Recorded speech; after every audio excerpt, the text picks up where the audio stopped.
Hey there, everybody. Pete here from Comic Book Geezers. Welcome to another edition of the show. Do another solo show here today. Bill and I are hopefully getting together this weekend. You know, we've had this kind of big snowstorm here in New York, and kind of hard to get around. It's the middle of the shopping season, all this kind of stuff. So I figure bring you a couple little short episodes on some things here till we can get together to tape some serious stuff again for you. So today we're going to take a look at a really cool.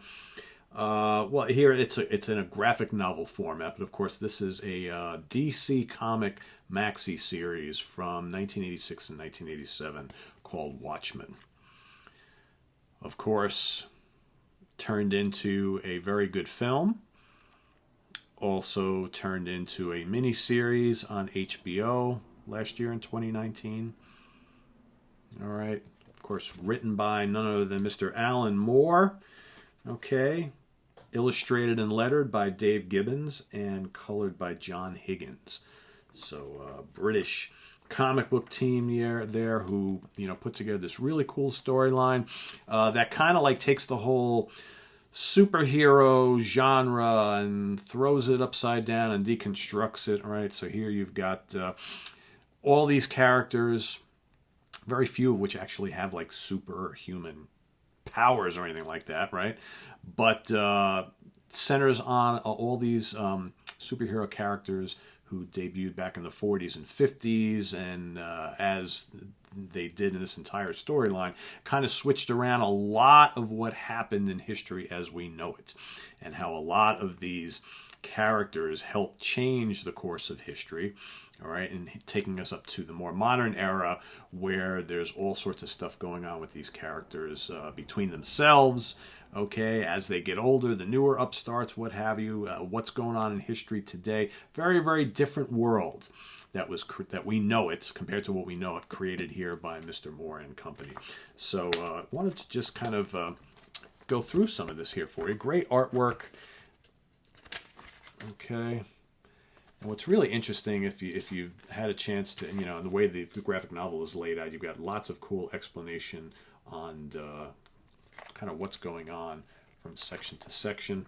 A lot of cool characters. So, of course, you got Ozymandias and the Night Owl, the Comedian, Rorschach, Dr. Manhattan, who's the big, powerful guy. That's the guy in blue right there. Definitely a comic for adults. And if you saw the movie back, what was that, 2009, something like that, the movie also wasn't the movie was basically almost panel for panel exact up until the very end. They changed the ending a little bit from the comic. But not a film, not a superhero film for children. And I remember specifically sitting in the theaters watching, seeing the Watchmen film, and there was a father with like two little kids, like two rows in front of me. And young kids, like younger than 10. And I remember that, the film is pretty violent because the story is violent. There's nudity and what have you. I remember at some point after like one of the nude scenes, the father like grabbed his two kids and ran out of the theater, and that was that. So obviously he really wanted to see it because he's probably a fan of the comic book. But then once he realized that the film was going to be just as graphic as the comic, he decided, you know what, maybe not a good idea to bring my children, my little kids, to this particular film. But really well done. And I think what I found great about not only the comic and the novel here, but it's the kind of interaction between the characters. How most of these characters fought as a team for justice and for all that was going on in the world back in years past and decades past, and here you have them all much older, struggling to still kind of do this right in a world that has really changed, and how they interacted with each other and everything. I know I'm probably forgetting some of the other main characters. The Silk Spectre, of course, and you got to get the original characters and then the newer versions of them.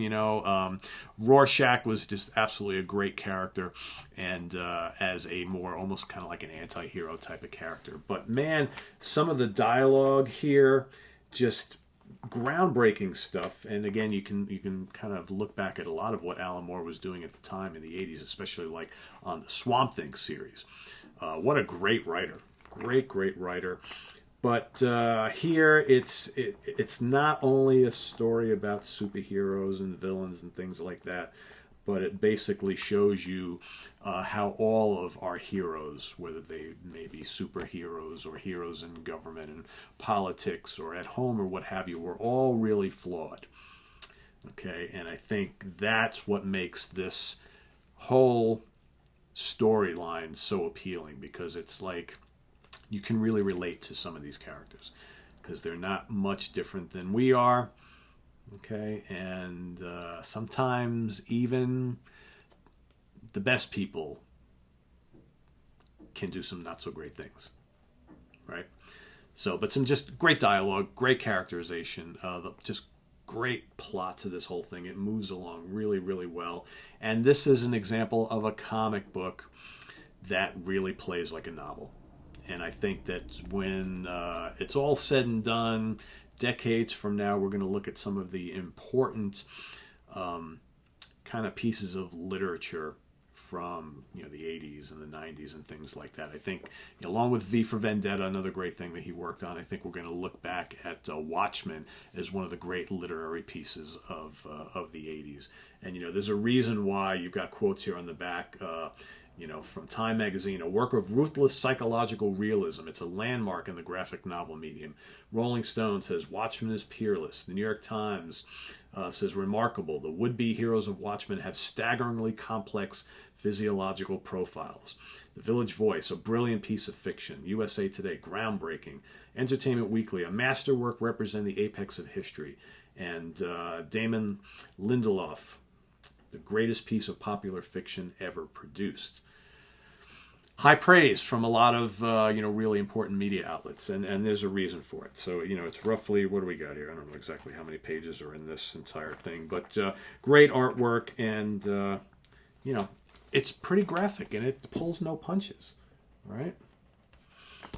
And I just think it's an intriguing piece of work and a great read, and I'm probably due to reread this again, because I generally like to reread Watchmen every couple of years. You feel you need that gritty, little bit of grittiness in your life, right, in your reading. And I spend a lot of time when it comes to comic books reading stuff from when I was a kid. I love reading the stuff from the 60s and 70s, Fantastic Four and Spider-Man and Thor and the Hulk and all that kind of stuff. But every now and then you want to read something that's just pretty heavy, pretty serious, pretty gritty, but most importantly, just pretty real, right? So, that's my little pick for you today here. Watchmen from Alan Moore, Dave Gibbons and Company, DC Comics, winner of the Hugo Award, and one of Time Magazine's 100 best novels of all time. So, pretty high praise, so check it out. And thanks for watching, everybody. Hopefully I'll be back with Wild Bill and or Kirk sometime in the very near future, hopefully in time for next Wednesday's episode. We're hoping to get together this weekend to record some stuff for you, so stay tuned for that. Thanks for your subscriptions. Make sure you hit that subscribe button, the like button, and we love your comments. The comments are the best thing. We love communicating with everybody in the comments, and hearing you guys communicate with each other is always a lot of fun. So stay tuned for more Comic Book Geezers. I am Pete Pardo, and we'll see you guys all soon. Take care. Bye-bye.